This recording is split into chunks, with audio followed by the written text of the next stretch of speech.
Okay, welcome everybody to our today's seminar. So I'm very happy to introduce, I don't know, I'm sorry, I don't know how to pronounce the names. So Michał Zieliński from the Nicolaus Copernicus University. And please, Michał, goes. Okay.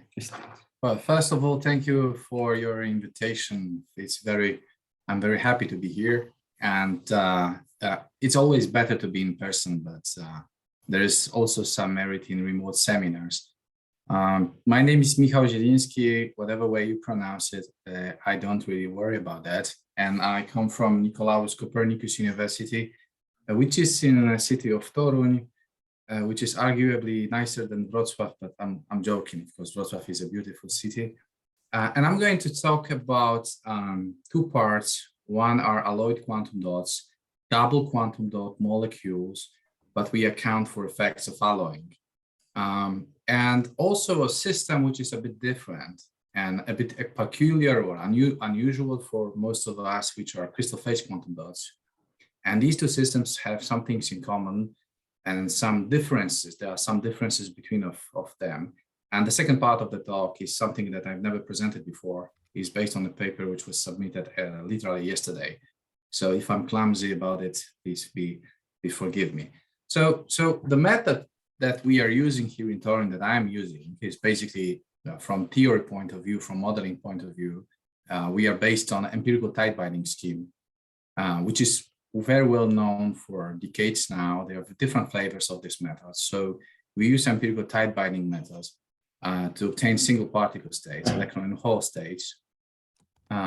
And then on top of that, we account for interactions, we account for excitonic effects, we calculate energy and optical spectra of excitons using typically exact diagonalization methods. And sometimes we combine it with some self-consistent schemes. Sometimes it is necessary to run some self-consistent calculation. And of course, we account for all the usual stuff. This is very well-known thing like strain, piezoelectricity, whenever it is necessary. And that I had many occasions and to talk about methods we use, so I'm not going to dwell on that too much. Let me only mention that a very important program for us is a Colombo code.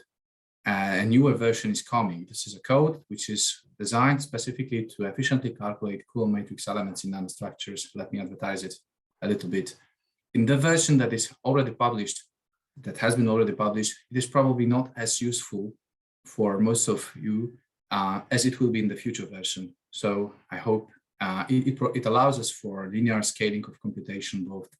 So we have linear scaling computation schemes, both in terms of single particle and many-body spectra. So that somehow completes the part of methods and introduction. If you are interested in more, because I could talk about methods about 1 hour. I had a talk in Jaszowiec when I had the chance to talk too long. Much longer than you probably would like to hear about those methods. Let me just mention one more thing. What you need to have is when you deal with atomistic calculations, you need to be able to solve these systems on many-body or on many processor systems or multiprocessor systems or computer clusters. And if you do it in a proper way, you can solve most of the problems, even if there are a million atoms or more in your computational box. Okay, so people are much more important than computers. Most of this research that I'm going to talk about has been done in collaboration with Michał Świderski, who is my PhD student, and it involves double quantum dots, and Martyna Patera. Her contribution is related to crystal phase quantum dots. She also is, and we have many other projects. Some of them involve new materials. Lots of our work is related to simulations of dopants, phosphorus dopants in silicon. And you can see some familiar names, Michał Gawełczyk, who was postdoc, and I'm sure you recall his name, and we have ongoing collaboration on dopants in silicon. And also you probably are familiar with Paweł Potash, who joined Toruń quite recently, and we have a joint supervision on a new PhD student. So I'm going to talk about double quantum dots, quantum dot molecules, and crystal phase quantum dots. Before I will go to that, let me also mention that I have a collaboration also with one of yours, Krzysiek Gawarecki, and if you are interested in what we did, we have these two little papers. One was related to including nonlinearity in K.P treatment. The other was about G factor, in particular, some symmetry effect in calculation of G factors. So this is just to give you some a short picture of what we have been doing here in Toruń.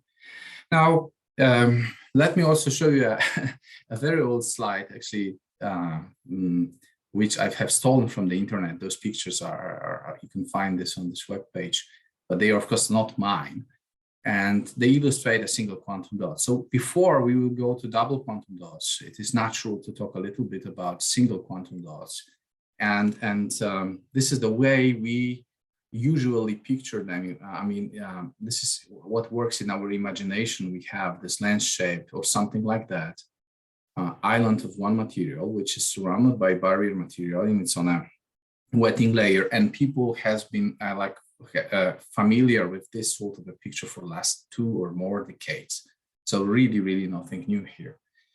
And these systems, they can confine electrons and holes. And if you look at the ground electron and hole levels, these electrons and holes, as we all know, carry spins. And depending on the alignment of those spins, you can have optically allowed recombination, I mean, a situation when they recombine and emit light, known as bright excitons, 2 bright excitonic configurations and 2 dark excitonic configurations.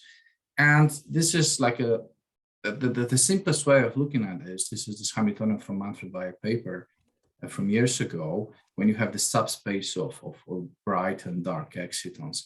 And why is that important? And that is important because people who like to use quantum dots as a platform for entanglement generation, which I know nothing about, I know that what they need to do is to have these 2 states, which are 2 intermediate excitonic states, which are split by something known as bright exciton splitting, or you can think of this off-diagonal element that mixes bright states.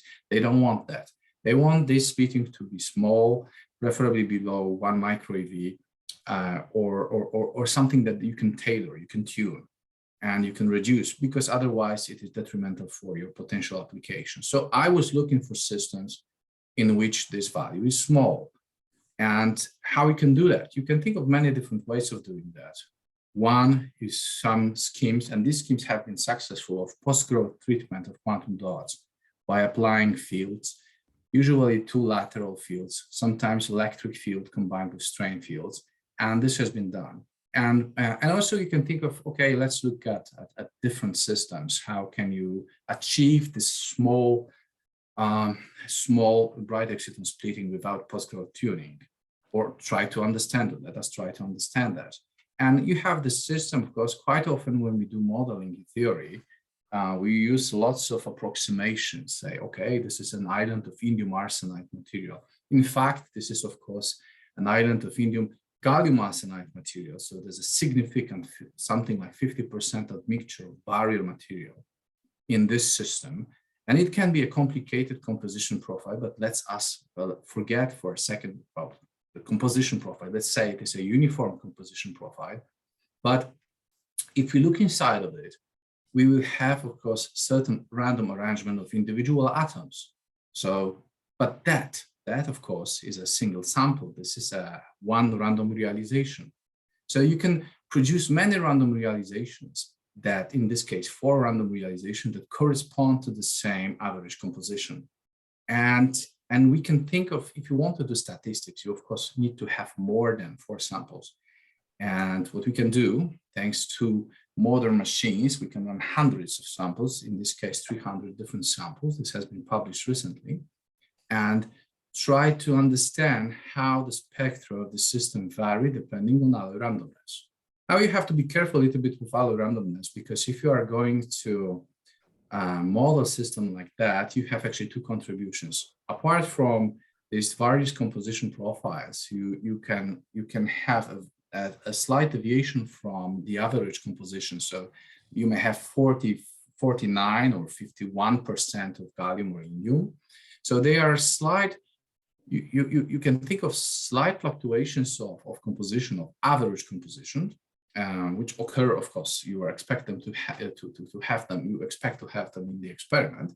But more importantly, for a given ideal, say idealized average composition like this, here, I hope you see my pointer, which I hope that, but I'm not sure. Yes, we does. And then if you see for a given composition, you have still spread of values of, in this case, of excitonic energy, which is related to purely of randomness. So the same average composition, but different microscopic arrangement of atoms. Okay, and in this case, in case of excitonic energy, this gives you some distribution of several micro-EVs. You may say this is important or not, but of course, it tells you that you probably are not able to exactly match excitonic energy, or you can describe excitonic energy of the system you're interested in, but within certain error bars. Whether they are satisfactory or not, that's a different story. Now, apart from the ground excitonic energy, we can also look at different quantities. And most importantly, this bright-exciton splitting here, or dark-exciton splitting, dark-bright-exciton splitting. And if you look at bright-exciton splitting, this is quite surprising because what you get is a distribution of values, and people know that. People know that, for example, from the experiment, they have systems that look nominally the same, they have apparently the same shape, size, and composition, and yet they have either vanishing fine structure splitting, close to vanishing, or very large fine structure splitting. So this is something that is a broad distribution on values, and this system is not changing its lateral elongation, it's not changing its shape, it's changing, what matters here is different alloy randomness, okay? And you can go from this plot of 300 samples, you can make a histogram, and you have a certain distribution. You can play with this distribution, you can try to understand where is it coming from. More details you can find in this paper. I will just give you a flavor. One way of doing that is to look at the subsplit of bright excitons only, and there's been work in which we capitalize on, which decomposes this bright exciton splitting in two terms. One is related, this diagonal term, to something like shape anisotropy, which is actually not a shape anisotropy, but a term that you can associate with strain. So if you forget about alloying, if you turn on alloying, still that your system is asymmetric because it has this C2V symmetry due to underlying crystal lattice. So if you want a simple short story, this term is related to lattice asymmetry, and this term is related to alloying. And you can try to decompose these terms. You can retrieve them from this calculation, just as you would do, if possible, from the experiment. And you have the sort of a distribution of a term which is on average zero. So this term related to alloying is on average zero, of course, but it fluctuates. It leads to fluctuations. And this term, this one, is non-zero, is something that is hidden in the lattice and is related to anisotropy. Should there be no alloying, this term would be much larger, it would dominate. And you can think of it as a sort of go further and analyze how is it related to what is the distribution of this thing? What is the distribution? Is it Rayleigh distribution, for example? More of details like that, because I'm not going to talk too much. I'm already talking too much about single quantum dots. You can find in this paper, there's also a significant effort there trying to understand how alloying leads to mixing of bright and dark exciton subspaces, and without any distortion of overall symmetry. And let me advertise this paper. And in some cases, this leads to very long dark exciton lifetimes, or very large, conversely, very large optical activity of dark excitons. Okay, so we have this single quantum dots, and the message from single quantum dots is that if you want to have something, let me just jump back, with a small or any particular quality that you need, or something like a small vanishing or close to vanishing bright exciton splitting, probably what you need to do is to go and do this cherry picking of samples. This is actually what happens in the experiment, right? We have many samples and we choose the one that matches our needs. But sometimes this is very hard to do, and we would like to have schemes that will allow us to post-growth treatment for a postgrowth treatment of what we have here. And in particular, if you deal with double quantum dots offer you this additional leverage because you have coupling between two dots. And if you apply electric field, say along this direction, along the growth direction, in this particular quantum dot, that hopefully will give you additional leverage in this process as compared to the single quantum dot, and we will verify that claim. So what do we have here? So this is a schema. This is schematics of a quantum dot, which is known as this is a double quantum dot forming a quantum dot molecule because these two dots are coupled. They are embedded in indium phosphide nanowire, which was grown by VLS method, which is vapor liquid solid epitaxy, under this little gold eutectic particle. And then further, there's a process of overgrowth, so it is covered from all sides. And we model this thing like that. In this paper, that has been a single molecule, but there has been efforts into building two double systems like that. And here we have two dots of notably different heights, and there's a certain separation between them. The assumption of them being of similar diameters, it's very realistic, actually. It's not that unrealistic. And the fact that they are aligned in this kind of growth mode is also quite realistic. And also the fact that they have different height is again realistic. But aiming to be a little bit more realistic, we also need to understand that these systems have huge amount of barrier material. But this is specific to this growth mode, which is inside. So they have about 80% of barrier material of phosphorus incorporating into the system. So very shallow confinement, very strong interdot coupling, and very large alloying. And we know that alloying is something that is quite tricky from what I was trying to say a few minutes earlier. So we have this system. What we can do, usually we run, and we are interested in electric field response of the system. So we apply electric field along this axis, which is the growth axis. In this case, this is 111 axis. And what happens here, we have the spectra of electron states and hole states. There's an upper and very broad anti-crossing between ground and first excited state, E2. And note reverse ordering of hole states. This is the ground hole state, and this is the first excited hole state. And there's some anti-crossing happening here. And now we can look at charge density or charge probability associated to these systems. And let me just switch something because Zoom is, okay, I needed to move something because Zoom was blocking me from seeing. And now at the ground state, the ground electron state at zero field is localized predominantly in the lower dot. These little dashed lines, they tell you what is the dot area, what are the dot regions. There's of course some tunneling to the upper dots, so it's not like fully localized, but in a very good approximation, it is localized in the lower dots. However, at this anti-crossing region that you could see, we can bring by electric field these two states into resonance and form quasi-molecular states, antibonding state, which is the upper state, and the lower state energy is a bonding state. So you see there's a bonding state with non-negligible charge density between these two dots, and conversely, antibonding state, an antibonding state, which happens for 100 in this unit, in 100. Here is something here, okay? So it agrees. And then if we look at holes, similar situation happens for holes. However, the holes are different. They have heavy mass. They want to stay in their constituent quantum dots. So what happens at zero field, the ground hole state, this is here, is a zero field, is localized in the lower dot. The first excited hole state is like, it's decoupled, it's my hole, the hole is localized in the upper dot. So as if there were no coupling between these two quantum dots. And by playing with electric field, you can bring those two states into resonance. So it's very hard to determine bonding, antibonding character of these two states, but nonetheless, you can see that the charge density, they form sort of quasi-molecular states. And the point is here that at this field range where there is this resonance occurring for holes, electron is localized in its lower dot. So this has a profound impact on the excitonic spectra, which you can see here.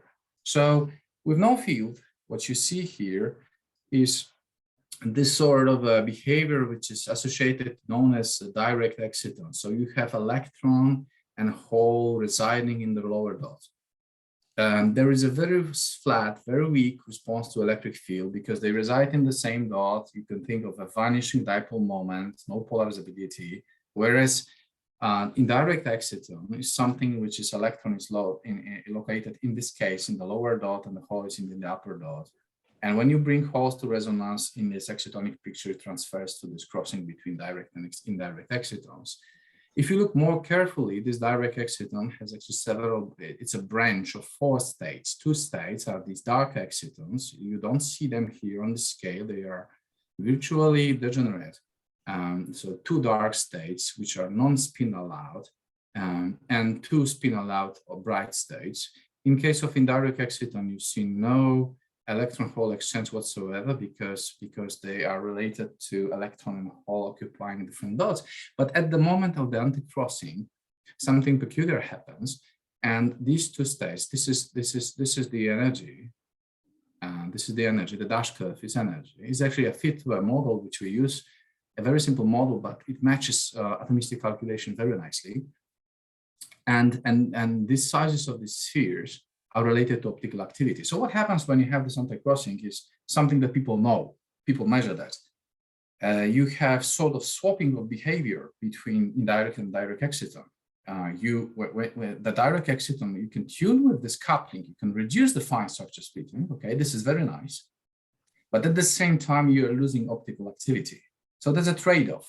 Either so this trade-off makes a little bit your system unusable for, say, entanglement generation. And actually, besides that, we found that this particular picture for nanowire alloyed quantum dot, it looks exactly what you get from the experiment. This is paper by Scott and others for indium arsenide quantum dots in gallium arsenide. And this is exactly, I mean, quantitatively, it is exactly the same as we found for different sort of systems, C2V quantum dots with no alloying, where there was a different behavior that led to non-zero fine structure splitting, but nonetheless, the behavior is the same. So this is both like, we are happy about it, okay, but it's of course a little bit depressing because you go to a different system and a very different system and you get sort of boring behavior. Someone will say universal behavior, but I found it a little bit boring. So, okay, we started to play with the difference of quantum dot heights. So previously, let me jump, this always looks ugly, I hate it. But okay, so these were 2 dots of notably different heights. So let's have 2 dots of somewhat different heights, okay? Single particle behavior looks quite similar. The immediate difference is that electron hole, this anti-crossing occurs similar to, in similar energy region, for at least for the same positive values as we had for hole resonance. And we can look at charge densities. And the most important thing that you can find here, okay, this is this electron hole anti-crossing that occurs at this value, and at which the ground electron state has this sort of quasi-molecular form. It is delocalized over 2 dots. So obviously you lose, immediately you lose this meaning of the direct exciton, because the direct exciton is something that electron and hole are residing in the same dot. And here it is not possible because at the moment when there's a hole anti-crossing, electron is kind of spilled over 2 dots, delocalized over 2 dots. Or you can say it is not delocalized, but it has a very pronounced tail in the other dot. And it transfers directly to excitonic spectra. And this is what you see here. This is exactly the same, what you could see, exactly the same. The plot was obtained in the same way, but the output is very different. I mean, you cannot say that these are just a flat line and these are quite complicated. They look different. And what happens is that both of these lines have, if you try to model them using try to retrieve what would be the dipole moment and polarizability, it would be non-zero for both of them. And actually what interesting is, one interesting thing is going on in this area between these 2. So here, where they anti-cross, and this picture is a puzzle, that's why there's a big sign saying it's a puzzle, we don't understand what's going on there. So we didn't understand. Can I interrupt for a while? Yes. Just a short question. So, so if you look at this distributions that were on the next slide, I guess, or the one or the previous slide, maybe. So, yeah, this distribution. So, so for which of these, the symmetric one gives this typical that you say boring behavior, or? Or usual behavior, maybe not boring. Yeah, it's not boring. I mean, for me, universality is always beautiful, but for so it would be symmetrical one, or which one? Well, okay. So the question is probably about this. What happens here, right? Yeah. Well, if you had one thing to mention here, if you have two quantum dots of identical height, and your growth process is on 0,0,1 substrate, then you would exactly expect two peaks of identical height forming a bonding state and two peaks of identical height forming anti-bonding state. And here the symmetry is broken, first of all, by the fact that these dots are somewhat different in height. And there's a second contribution which I will mention. No, but the question was a bit different. So for which of these distributions you would observe this universal behavior? Because so if you want to have this universal behavior, because let me correct myself. When I was saying boring, if you want to convince people that something is interesting and you are showing them a system in which things happen to be exactly the same as in other quantum systems, and we may find it beautiful, but it may not be interesting for everybody. That's why I meant boring. But to have this sort of a typical behavior, you have to have a electron to be localized in one of the dots at the moment, or conversely, hole localized in one of the dots at the moment when there is a resonance for the other charge carrier. So in this case, electron is predominantly localized in one of the dots, and the hole starts to couple. Okay. And you will get this sort of a behavior that is shown here, or is shown here, whatever. But the moment you have this behavior when already at zero field, because the coupling is much stronger here, these dots, they have very comparable heights. I mean, not comparable, not identical, but comparable. So you start to have already coupling between these two dots, which is it is present already when it's present. I can hear something in the background, but I hope that it's not my. I guess it's not my fault, but okay, it's okay now. So here, what happens here is there's a actually you can see here at 15 here kilovolts per centimeter, when there is this crossing of electron state of hole states, you have ground electron state which has significant contribution in both of the dots. So you cannot talk in terms of the language, okay, electron is in the lower state up dot or in the upper dot. So whenever these two couple or far away from the coupling, electron is like delocalized. And this leads to this picture, okay? This leads to this picture. And this is something we quite well can understand why this is not flat, no longer flat and stuff like that. But this is on the, what it is, this fine structure splitting, this optical behavior here is something we don't understand at all. And we started to think, okay, things dramatically change with height. So maybe it's related to height. And we started to play with height, and no. So we decided, okay, let's not lose our mind. Let's get back to what we had in case of single quantum dots. And let's just generate several samples, in this case, 6 samples. For why 6? Why not 300? Because each calculation for each field value is a complicated calculation. So for each sample, we run hundreds of calculations. So this altogether presents a formidable challenge. And for this 6 sample, let us look at what we get. Let's keep the part with the energy evolution. Let's look at charge densities, probability charge distribution. And this is something that doesn't really change between these samples. So these are electron states, and they look delocalized. And there's something that is peculiar, which is the lower state is higher. The lower peak is higher than the upper peak, despite these dots having identical heights. And this is related to the lack of inversion symmetry for 1-1-1 growth. These systems, should there be no alloying, could be C3V symmetry. And there is simply no operation which transmit the upper dot into the lower dot, as you would have if you had D2D symmetry. But apart from that, identical. There is no difference due to alloying between these two systems, between these 6 samples. Now, if you look at whole states distribution, that's a different story. And you can have either whole in localized predominantly lower dot, upper dot, lower dot, upper, or even spontaneously forming this quasi-molecular orbital. And this is not directly related to possible fluctuation of average composition. So this is not only average composition fluctuation, but alloy randomness, because there are some systems when actually you could rule that out, that this is due to average composition fluctuations. And how this translates to excitonic picture. First of all, you have different family of this excitonic spectra with. So this tells you a story that you sometimes enforce. I mean, we can make overstatement. We have a system, we try to compare this with experiments, and we look at the excitonic spectra and we get 1, 2, 3, 4, 5, 6 different answers with this crossing that can be below for negative field values or for positive field values, okay? But the story about the fine structure splitting is even more surprising because there are possible, very different, many possible behaviors can be realized at apparently the same system.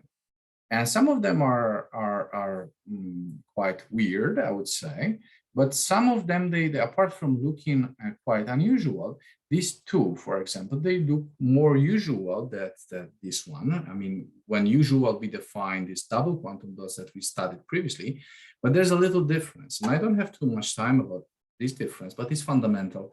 Here, contrary to the previous picture, for this sample and one more here, you have a simultaneous reduction of the fine structure splitting while not losing optical activity of the lower excitonic branch.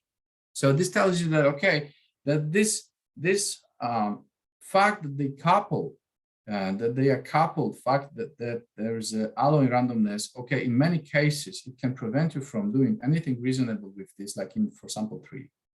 But in certain cases, it can actually be useful because it can lead to a situation when you can simultaneously reduce fine structure splitting and not lose optical activity. So this is something that maybe experimentalists may find interesting.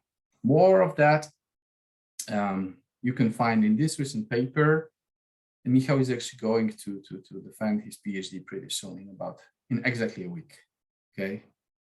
And there's a simple 2x2 model that can explain actually what's going on there in terms of optical activity, and a 4x4 model, Hamiltonian model, which explains what happens at these crossings. As you can see, we can do some fits to this model, and in some cases we can have a pretty good fit and pretty good understanding in terms of some, because understanding atomistic theory is not always easy. So we aim to bridge between different models.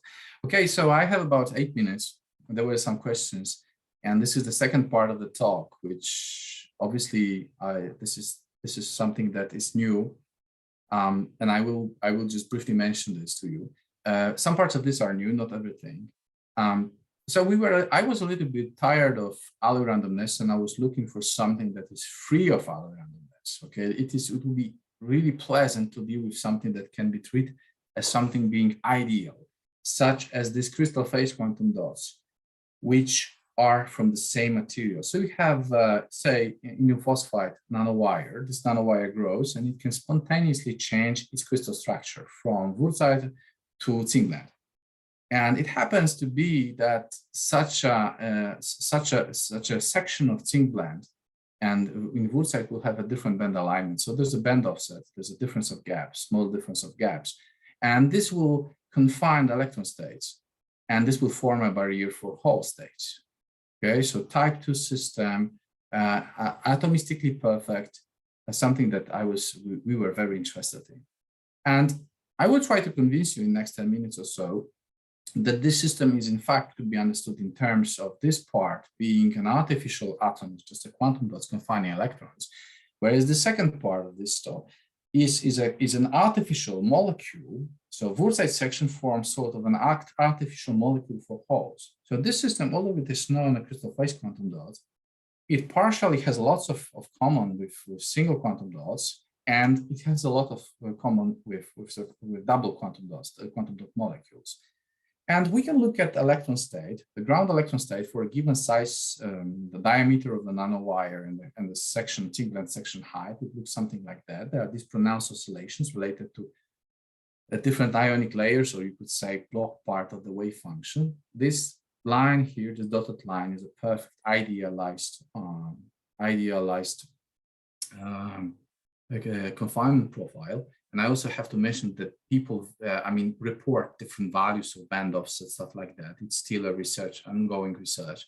This line is a confining potential for electrons, which is obtained in the self-consistent procedure where we take into account the presence of Hall states.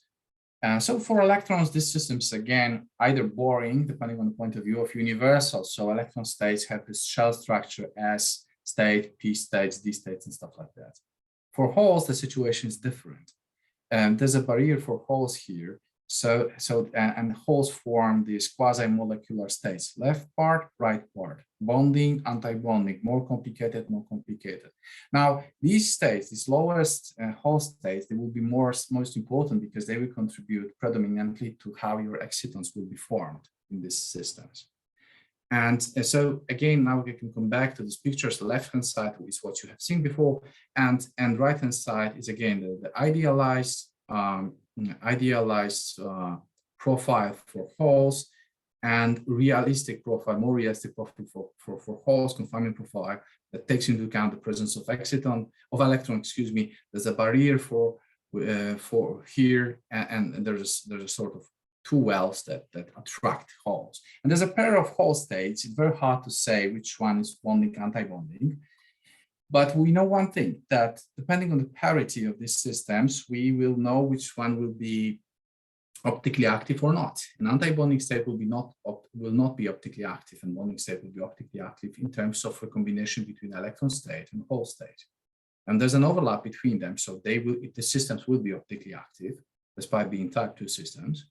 And okay, so we can study this. We can look at electron states. Again, a typical behavior of confinement dependence. So that the larger the diameter of the system, energies go down in energy.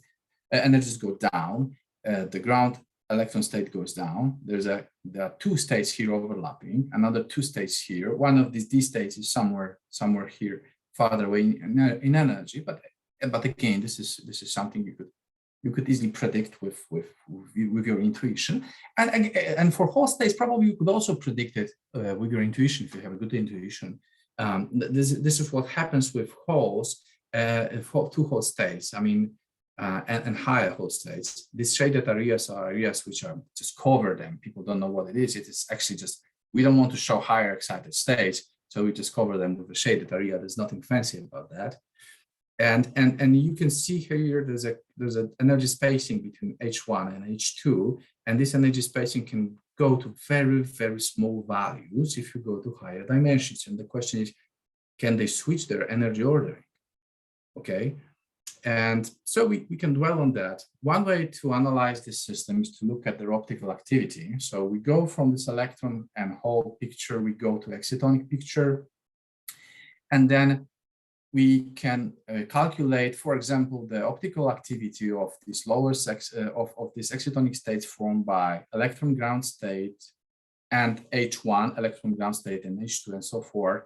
This gives you, there's lots of effects of configuration mixing, but in a simplified picture, this gives you two branches, higher excitonic branch and lower excitonic branch. And if you go for a system which is tall, like 3 nanometers tall, your excitonic, the lower branch, the lower excitonic branch, and I'm not talking about spinal out states or all 4 states, they go down in energy because they are constituted from anti-bonding state. And if you go, and this is higher excitonic branch, which is optically allowed because it is formed from bonding Hall state. And if you go for different dimensions, the situation can be complicated depending on the diameter. These two states can switch and their optical properties can switch. So if you want to have what we see here, if you want to have an anti-bonding ground state, you should opt for something that is tall. And we can analyze that in more details. Here on the left-hand side, you have for comparison something that we know for decades now, which is a usual quantum confinement scheme. And there are 5 different heights, 7 different diameters, all put together just to form this contour plot. Of course, there's a little interpolation here, so it looks nicer probably than in reality. And the message from the left part of this plot is such that if you have a flat system with small diameter, you have high excitonic energy. If you have a high system, small vertical confinement and large diameter, you have smaller excitonic energy. Nothing unusual here. However, if you look at the splitting of these two states to their first excited and whole states, now the story is different. If you have a flat pancake-like system with large diameter, you have bonding ground state. If you have a system which is tall and relatively narrow, then you have anti-bonding ground state. And there's a line that separates between them when the splitting is very small. So yes, anti-bonding ground states can occur in these weird systems, and it hasn't been noticed before. And we were curious how robust this thing is. And I just need 2 more minutes and I'll be done with it. One thing I mentioned before is that people don't know actually the valence band offset, conduction band offset for the wurtzite phase. It's not that easy to determine that, because you can't grow, simply saying, indium phosphide in wurtzite phase in bulk.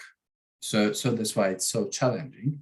And we can check different values. We can have a computational experiment in which we play by valence band offset, so the depth of the barrier for holes, and for a flat and large diameter system, we don't see anti-crossing between electron and hole state. Excuse me, I'm rushing now. Between the ground electron and the first excited hole state. I mean, you have 5 minutes, so you okay. I guess you have 5 minutes. You can conclude with some calm. So.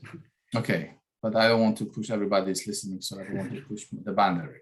So the point is here that even in a reasonable range of valence band offset, you're not going to have for the flat system, you're going to have this bonding ground hole state. Now for the tall system, for the system with larger aspect ratio, you're going to have this crossing of levels, okay? But in a realistic range of valence band offset, again, this time you're going to have a system which is anti-bonding, and you can look at this system. You can analyze whether it's bonding, anti-bonding by different ways, but looking at optical spectra is something that we found the most convenient. Now, one more thing that I will need, actually, I will use my 2 minutes, 2-3 minutes, is a strain. Strains are very important. Strain effects are very important in solid state physics and nanostructures in general, and they have been neglected usually in this crystal phase quantum dots. So people usually assumed that you can neglect the lattice mismatch between wurtzite and zincblende. And we were thinking about it and realized that maybe this is oversimplification to neglect these strain effects, because even if you have strain effect on the order of 0.5%, and people report different values from 0 to basically 1.2 strain, or some people, most of the people neglect these two in indium phosphide. But if you have something like 5%, 0.5%, and this strain is mediated by deformation potential, which is 5,000 milli-eV, so 5 eV or 6 or 2, this still could lead to important contribution. Now, if you look on the left-hand side, we have now combined electron and hole states on the same plot. And you can see basically you have these quasi-linear shifts. So nothing that you could not predict from. And there's actually there's not a big change between the energy spacing between H2 and H1. But if you look at the optical activity of these states, not on the left-hand side, we have electron states and hole states. And on the right-hand side, we have excitonic states. And this is optical activity of the lower branch. And for this system, and with no strain, it is vanishing. So purely anti-bonding state or nearly purely anti-bonding state. And this is the high energy branch. And of course, if you think about experiment, these experiments are performed at low temperatures. So there's a certain thermal probability of occupation of higher states. And we account for that. And this is when we account for that. This is the picture. What you get is are these the blue line here and this magenta whatever line here. So with strain, you can actually mix this anti-bonding and bonding states, and this will lead you to two lines in your spectra. And of course, you can think of this in terms of the ruining this bonding anti-bonding states on left and right side of the system. But nonetheless, if you plot this in a more traditional way of plotting emission spectra, which is using peaks and additional broadening, this is again accounting for temperature and so on. With no strain, you will have a single line, and with strain effects accounted for, you will have the second peak coming from emerging, and you can have this two spectra, and this is the two spectral lines, and with higher strains, they go, the other line will disappear. And actually, these double peak features, they occur, people see them in the experiment. It's not that easy to understand where they're coming from. From a general picture, we understand they come from the lack of symmetry in the system, but here we can relate them to strain and the strain-related mixing of bonding, anti-bonding states, and this is yet another puzzle, because people don't know this lattice mismatch. And even though this is atomistic calculation, we have to put magnitude of lattice mismatch into valence force calculation somewhere. We need empirical parameters. So our research also heavily depends on experiment and ab initio input. I think that concludes my talk. This work was supported by this grant. There's also lots of work we did using under Sonata Bees. But let me just thank you all for your patience, and that's it. Thank you. Okay, thanks a lot for the nice talk, and then it's time for questions. So if anybody has a question, please unmute him or herself. And may I have a question? Sure. Yeah, if you can, maybe I misunderstood something. There was a slide with three rectangles. I think two on the left were about whole states, and the right one was the optical activity of the transitions. I think it was for the first, maybe for the second system. Here, you would need to be a little bit more specific to tell me. Yeah, it's, I mean, just the place where you explained that some transitions get dark because the states are formed by antibonding states. That one exactly. What was it? Was it these double dots in the whisker, or was it? No. So that's my fault, I guess. Okay. So the question is now because the left one. Mm-hmm. Okay, it's all optical activity. But if you speak about bonding, antibonding, it's about single particle states, right? Yeah. Once you have a transition, you speak about excitons. And of course, this, even if you're close to the resonance, this exciton should completely restructure the states, because what happens is actually, I mean, the especially direct excitons, because of Coulomb attractions, right, are low energy, and the indirect are high energy. But these are not quantum dots, double quantum dots. This is electron, which is always pinned to this middle section of zincblende. Everything that is interesting happens separately. It happens in the subspace of. I was actually rushing too much, there's just one electron state, and there is a whole state that can somehow, there's also something that I due to lack of time and what is red and what is blue. Okay.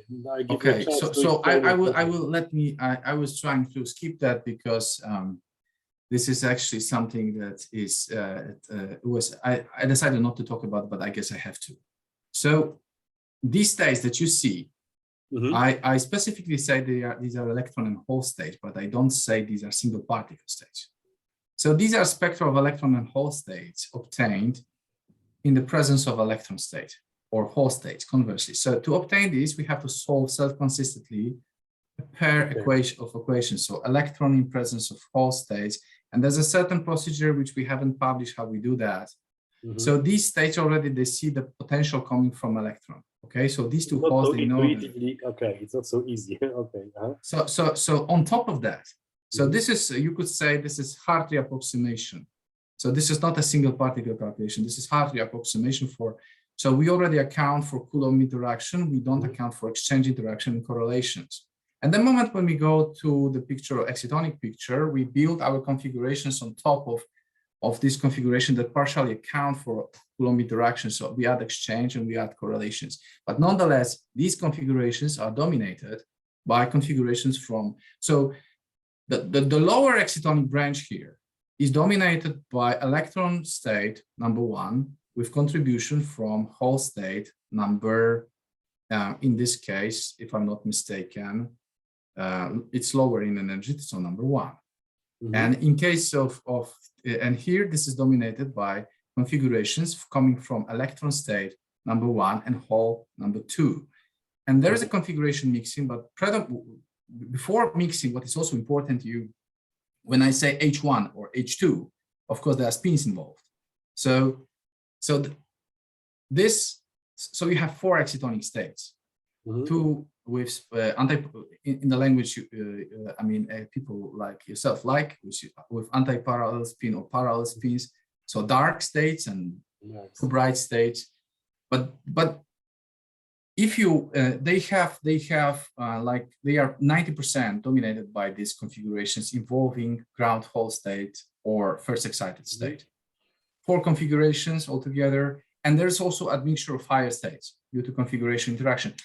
And yet there's a big problem, and the problem is somewhere else. And to be honest, the problem is always in configuration interaction convergence with respect to hole states.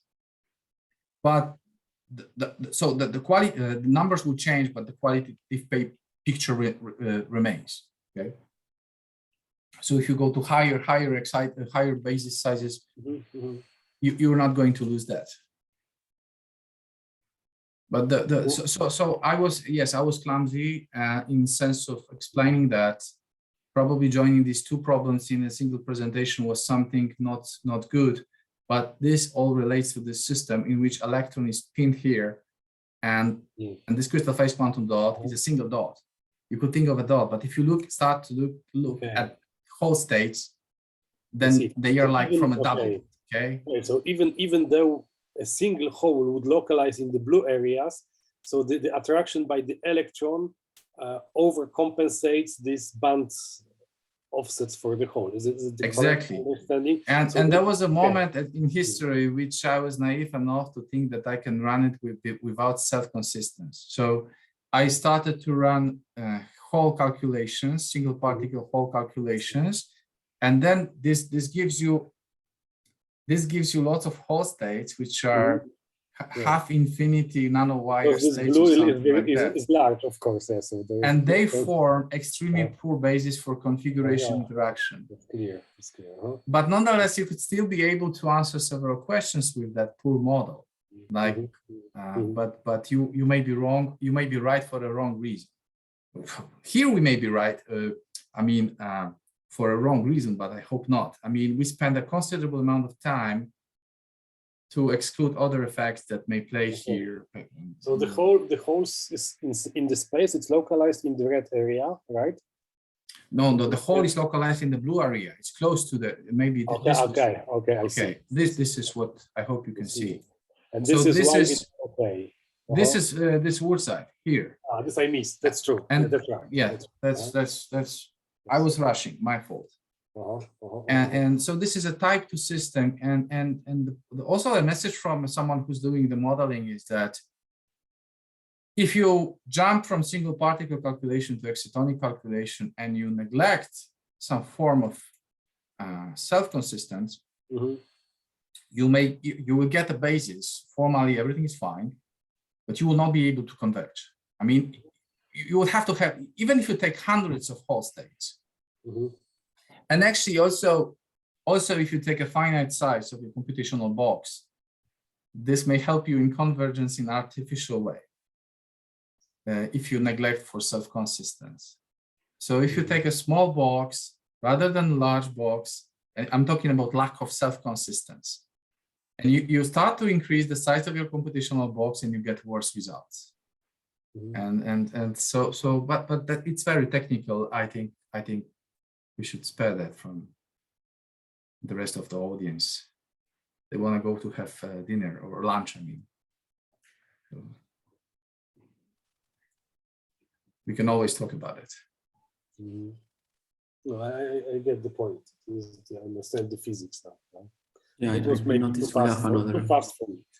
Well, let me just finish with, from my side, just 10 seconds. It's that generally, because I spoke with Michał, and the first thing Michał Gawelczyk, he told me that why the hell is there a ground state, which is antibonding? I mean, there's a theorem in one of the Feynman PhD students saying that there can be ground state, which is of antibonding character. And this is true, but when you have no spin orbit interaction. So actually, you don't have many systems in which you have this antibonding ground state for whole states is very peculiar thing. For general, for all states, is very peculiar thing. It has been found so far in, I think, 3 systems. One work was what we did with Wodek years ago in double quantum dots. The other systems are some odd atom molecules in some peculiar system, Dirac semimetals. I don't know, I know nothing about that, and some in something in quantum optics, in some photonic crystals. So this is a fourth example that I know about. Okay. Okay, I think there's a question in the audience. Yes. Actually, usually when we finish like the recording, I leave the room open for the more informal discussion. So if you want to continue discussing about it, you will have the chance. So, but then we can go to the next question. Please, Yaroslav. Yes. Actually, I have 2 small questions. So one you already touched, because I wanted to ask about spin orbit coupling, and you said you have spin orbit coupling in calculation. Without that, you would not be able to get the ground state. It would be like protected from. Okay, so all your calculations include the spin orbit coupling. Okay, good.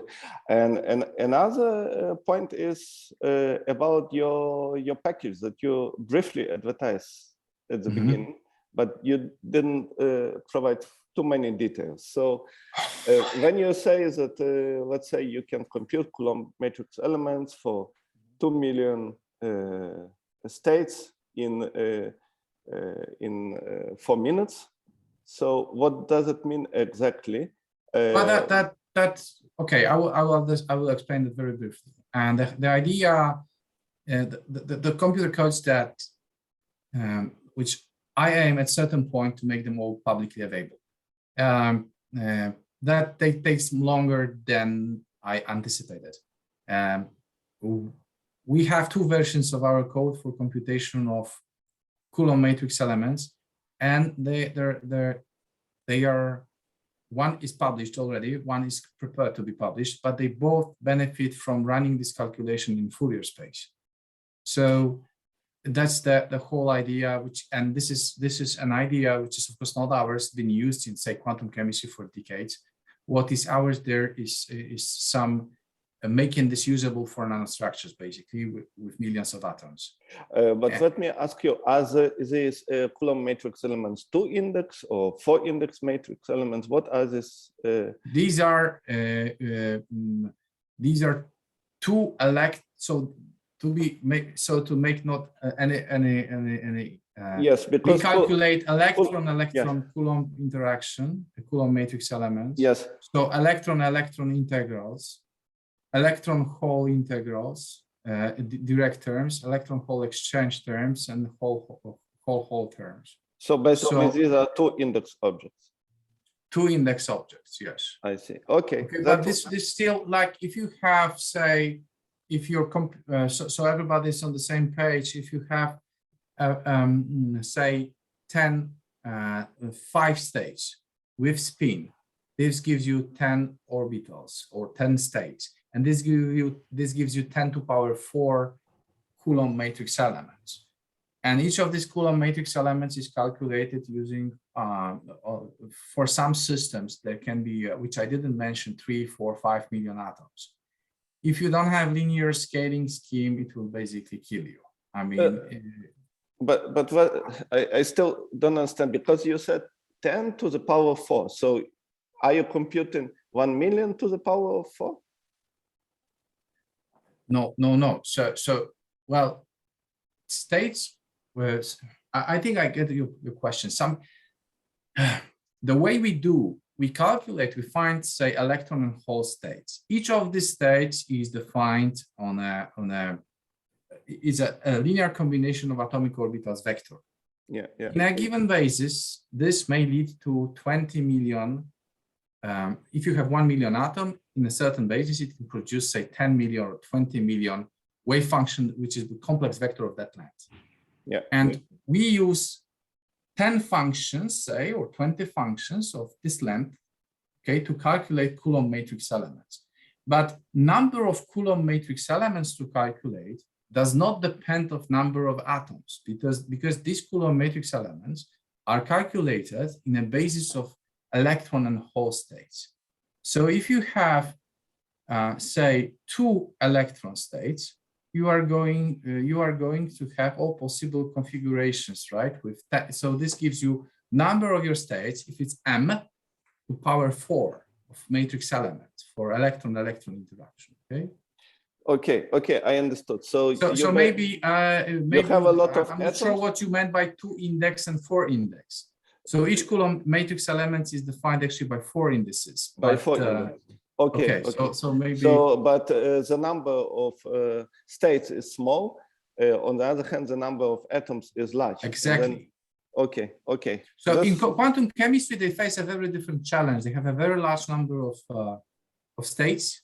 Yeah. A very small number of atoms. We are at the opposite end of that. Okay. I also didn't mention many things. You asked about spin-orbit interaction. We have to account for crystal